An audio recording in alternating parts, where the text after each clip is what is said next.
I know somewhere out there in the land, the Blue Lives Matter crowd is just probably crying their eyes out. Psych. But anyway, the reason why I'm talking about the NYPD, one of my top 5 most corrupt police departments in America, is because apparently over 500 NYPD officers tested positive for the Wuhan. Ask me how I feel about it. Like I said, the NYPD, LAPD, Chicago PD, Baltimore PD, and there's probably some others out there that I can't think of at the moment, are some of the most corrupt departments in the land. And ask me how I feel about it as far as this Wuhan goes. If you ask me, I would tell you I feel absolutely nothing. Stop and frisk that. What's his name? Rudy Giuliani and that other one. I can't think of his name at the moment.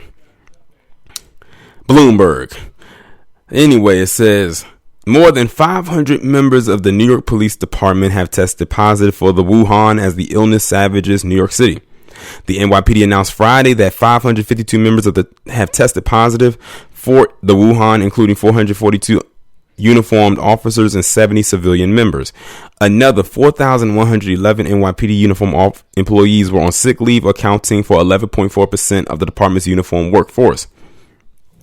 The new figures are a jump from earlier this week when 211 NYPD members tested positive for the highly contagious virus. New York City has emerged as the epicenter for the Wuhan outbreak in the U.S., having more than 25,500 confirmed cases and 366 deaths among all 5 boroughs alone. It's a trend as you talk about what we've seen and what we're trying to do with social distancing and lowering the curve. And what we're seeing internally as an agency on the front lines is we are still on an upward climb.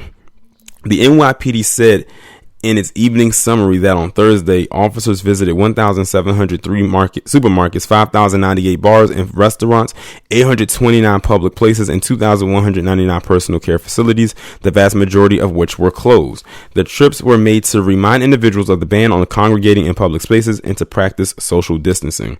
And how about that? They went there to do that and warn people of that, and what ended up happening? They contracted it, mainly because probably, I don't know, they were being anti-social distancing themselves in the midst of this Wuhan crisis, pandemic, whatever you want to call it, that is going on.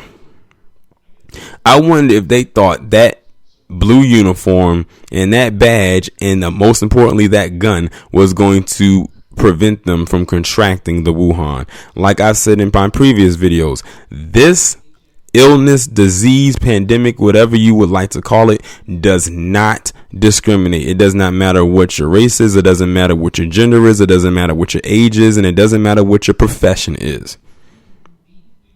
If it's going to get you, it's going to get you. And besides, have y'all seen New York lately?